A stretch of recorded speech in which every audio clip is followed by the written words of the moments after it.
Hello friends, welcome to sir and kitchen. இந்த வீடியோவில் இப்போ நீங்கள் பார்க்குறது குதிரைவாலியில் கிச்சடி. அதாவது நம்ம ரவையில் தான் கிச்சடி செஞ்சு நீங்கள் பார்த்துருப்பீங்க. அதாவது இந்த மாதிரி சிறுதானியத்தில், அதாவது குதிரைவாலின்றது சிறுதானியத்தில் ஒரு வகை.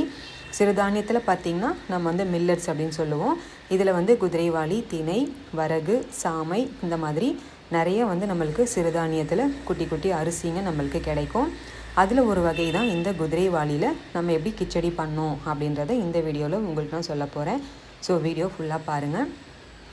அதுக்கு முன்னாடி நம்ம சேனலை இப்போ தான் ஃபஸ்ட் டைம் பார்க்குறீங்கன்னா சப்ஸ்கிரைப் பண்ணி வச்சுக்கோங்க ஃப்ரெண்ட்ஸ். பக்கத்தில் இருக்க பெல் ஐக்கானையும் ப்ரெஸ் பண்ணி வச்சுக்கோங்க. அப்போ தான் நம்ம போடுற இந்த மாதிரி யூஸ்ஃபுல்லான வீடியோஸ் உங்களுக்கு வரும். வாங்க வீடியோக்குள்ளே போகலாம். இப்போ இது பார்த்திங்கன்னா இதுதான் குதிரைவாலி அரிசின்றது. குட்டி குட்டியாக கடுகு போல் வெள்ளையாக நம்மளுக்கு கிடைக்கும். இது எல்லா டிபார்ட்மெண்ட் ஸ்டோரில் உங்களுக்கு கிடைக்கும். ஸோ நீங்கள் வந்து தேடி பார்த்து வாங்கிக்கோங்க. இதுக்கு வந்து நம்ம வெஜிடபிள் ஆட் பண்ணுறோம். அதாவது பட்டாணி, ஃப்ரெஷ்ஷாக கிடச்ச உரிச்ச பட்டாணியும் கேரட்டும் பீன்ஸும் நான் எடுத்துருக்கேன். உங்களுக்கு என்ன வெஜிடபிள் வேணாலும் நீங்கள் வந்து போட்டுக்கலாம். இதில் வந்து நீங்கள் ஸ்கிப் பண்ணாலும் பண்ணிக்கலாம். இப்போ இதில் பார்த்திங்கன்னா நம்ம வந்துட்டு 3 கப்பும் வந்து வெஜிடபிள் ஒரே அளவு எடுத்திருக்கோம். அரிசி மட்டும் 1.5 கப் நான் எடுத்திருக்கேன். அந்த கப்பு வந்து உங்களுக்கு தண்ணி நான் மெஷர் பண்ணும்போது உங்களுக்கு நான் சொல்கிறேன் பாருங்கள்.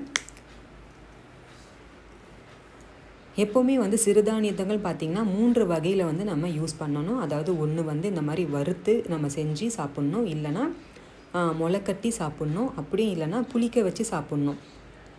நம்ம இந்த 3 விதத்துலேயும் எப்படி வந்து இந்த திணையில் நம்ம வந்து அதாவது சிறுதானியத்தை யூஸ் பண்ணியிருக்கோம் அப்படின்றத என்னோடய சேனலில் நிறைய வீடியோஸ் உங்களுக்கு நான் போட்டிருக்கேன். ஸோ இப்போ தான் ஃபர்ஸ்ட் டைம் என் சேனல் உள்ளே வரீங்க அப்படின்னா வந்து நம்ம இதுக்கு முன்னாடி போட்டிருக்க வீடியோஸ் எல்லாத்தையும் செக் பண்ணி பாருங்கள். அதாவது புளிக்க வச்சு சாப்பிட்றதுல நம்ம இந்த அரிசிலாம் ஆட் பண்ணி இட்லி செஞ்சு நம்ம எப்படி பண்ணலாம் அப்படின்னு சொல்லியிருக்கேன். இப்போ வறுத்து எப்படி செய்கிறோம் அப்படின்னு சொல்லியிருக்கேன். முளைக்கட்டி எப்படி சாப்பிட்ணும் அதையும் நான் சொல்லியிருக்கேன் பாருங்கள். இப்போ அதுக்கு முன்னாடி நான் சொன்ன மாதிரி இந்த மெத்தடுக்கு நம்ம இதை வந்து வறுத்து எடுத்துக்கலாம். ஸோ லைட்டாக கலர் சேஞ்ச் ஆனால் போதும். இதனுடைய கலர் மட்டும் கொஞ்சம் மாறும். அந்த ஸ்டேஜில் எடுத்து ஒரு பாத்திரத்தில் ஆற வச்சிடலாம். இதே கடாயிலே பார்த்திங்கன்னா நம்ம வந்துட்டு இதை செய்ய ஆரம்பிக்கலாம். இப்போ இதுக்கு தேவையானது ஒரு 4-5 பச்சை மிளகாய். ஏன்னா இந்த ஒரு ரெசிபிக்கு பார்த்திங்கன்னா காரம் வந்து வெறும் பச்சை மிளகாய் மட்டும்தான். ஸோ வந்து 2 குட்டி பழுத்த தக்காளியும் ஒரு பெரிய வெங்காயமும் நான் எடுத்திருக்கேன். நான் சொன்ன மாதிரி அதே கடாயில் எண்ணெய் எடுத்துக்கோங்க. வாசத்துக்காக இந்த மாதிரி பட்டை இலை இதெல்லாமே நீங்கள் வந்து சேர்த்துக்கலாம். இப்போ இந்த வெங்காயமும் பச்சை மிளகாயும் நான் ஆட் பண்ணியிருக்கேன். நான் சொன்ன மாதிரி காரத்துக்கு இந்த பச்சை மிளகாய் மட்டும்தான்.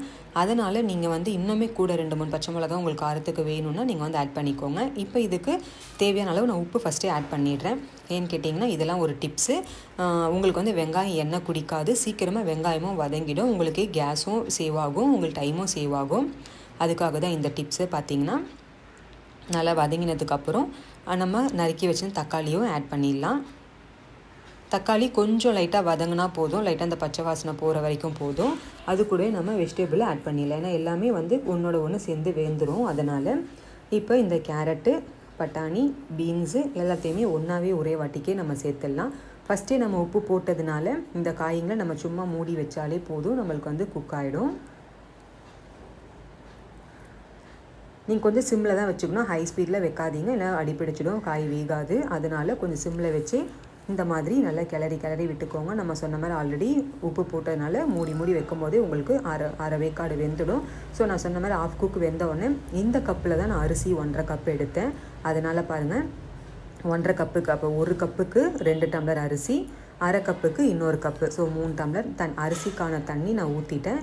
இப்போ வந்து காய்களுக்காக 3/4 கப்பு அளவுக்கு நான் வந்து தண்ணி ஆட் பண்ணிக்கிறேன். 3/4லேருந்து 1 கப்பு ஃபுல்லாகவே நீங்கள் வந்து காய்கறிக்கு நீங்கள் வந்து ஆட் பண்ணிக்கலாம். ஸோ டோட்டலாக பார்த்தீங்கன்னா 4 கப்பு தண்ணி நான் ஆட் பண்ணியிருக்கேன். இது நல்லா கொதி வந்ததுக்கப்புறம் இந்த குதிரைவாலி அரிசி நம்ம வந்து இதில் ஆட் பண்ணலாம். நான் சொன்ன மாதிரி குதிரைவாலியில் மட்டும்தான் பண்ணணும்னு இல்லை, நான் ஏற்கனவே திணையிலையும் நான் ட்ரை பண்ணிட்டேன். திணை வந்து இதோட இன்னும் கொஞ்சம் பெருசாக இருக்கும், அரிசி லைட்டாக கொஞ்சம் பெருசாக இருக்கும். இதே மாதிரி கடுகு சைஸ் தான், ஆனால் லைட்டாக பெருசாக இருக்கும், பெரிய கடுகு சைஸு. அதனால் இப்போ திணையில் பண்ணதுனால குதிரைவாலியில் உங்களுக்கு நான் சொல்லலாம் அப்படின்னு சொல்லி நான் சொல்கிறேன். இப்போ பாருங்கள் இந்த அரிசியை இப்போ இது கூட இந்த மாதிரி ஒன்றா ஒரே வாட்டி கொட்டாமல் இந்த மாதிரி ஸ்லோவாக கொட்டிட்டு நல்லா கிளறி விட்டுக்கோங்க. இதுவுமே வந்து சிம்மில் தான் இருக்கணும், ரொம்ப சிம்மில் மீடியமில் வச்சுக்கோங்க. அப்போ தான் வந்து உங்களுக்கு அடிப்பிடிக்காமல் நல்லா வெந்து வரும். நல்லா கிளறி விட்டுக்கோங்க, இல்லைனா எல்லாம் ஒரே பக்கமாக செட் ஆகிடும். ஃபுல்லாக அடியிலேருந்து மேலே அந்த மாதிரி நல்லா வந்து கிளறி விட்டுட்டிங்க அப்படின்னா உங்களுக்கு வந்து ஒன்றோட ஒன்று ஈவனாக சேர்ந்து குக் ஆகும்.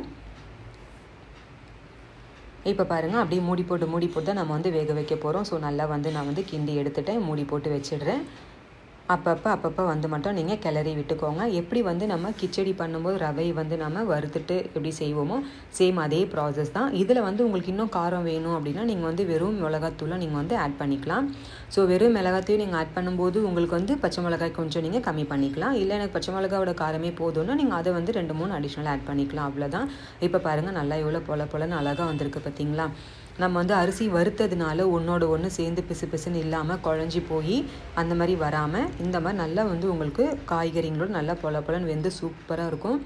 இது பார்த்திங்கன்னா கண்டிப்பாக வந்து இது யாரெல்லாம் சாப்பிட்லாம் அப்படின்னு நான் சொல்கிறேன் பாருங்கள். ஒபிசிட்டி இருக்குது, அதாவது வெயிட் லாஸ் பண்ணணும், ரொம்ப வெயிட் போட்டிருக்கீங்க அப்படின்னா வெயிட் லாஸ் பண்ணுறவங்க கண்டிப்பாக இதை வந்து எடுத்துக்கலாம். மார்னிங் பிரேக்ஃபாஸ்ட்டாகவும் நைட் டின்னராகவும் நீங்கள் வந்து எடுத்துக்கலாம். இல்லைனா சுகர் பேஷண்ட்டாக இருக்கீங்க, இந்த மாதிரி டயபெட்டிஸ் இருக்குது, எனக்கு வந்து ஃபுட் கண்ட்ரோல் இருக்கேன், ப்ளஸ் நான் ஒயிட் ரைஸ் ரொம்ப எடுத்துக்கூடாது அப்படின்னு நினைக்கிற நீங்களாம் தாராளமாக இதை எடுத்துக்கலாம். எல்லாருக்குமே ரொம்பவே வந்து யூஸ்ஃபுல்லாக இருக்கும். இந்த மாதிரி ரெசிபி நீங்கள் செஞ்சு சாப்பிடும்போது உங்களுக்கு வந்து ரைஸ் சாப்பிட்ட ஃபீலே தான் இருக்கும் உங்களுக்கு. அதாவது குதிரைவாலி ஒரு திணை, அதாவது ஒரு சிறுதானியம் சாப்பிட்டோம் அப்படின்ற ஃபீலே உங்களுக்கு இருக்காது. ஸோ அவ்வளோ நல்லது உங்களுக்கு. பார்த்திங்கன்னா நிறைய காய்கறி நம்ம சேர்த்ததுனால நம்மளுக்கு நல்லா ஃபைபராகவும் இருக்கும். இந்த மாதிரி நீங்களும் ட்ரை பண்ணி பாருங்கள். நான் சொன்ன மாதிரி என்னோடய சேனலில் நீங்கள் வந்து நிறைய வீடியோஸ் நான் போட்டிருக்கேன், அதையும் பாருங்கள். உங்கள் ஃப்ரெண்ட்ஸுக்கும் ஷேர் பண்ணி விடுங்க. தேங்க்ஸ் ஃபார் வாட்சிங்.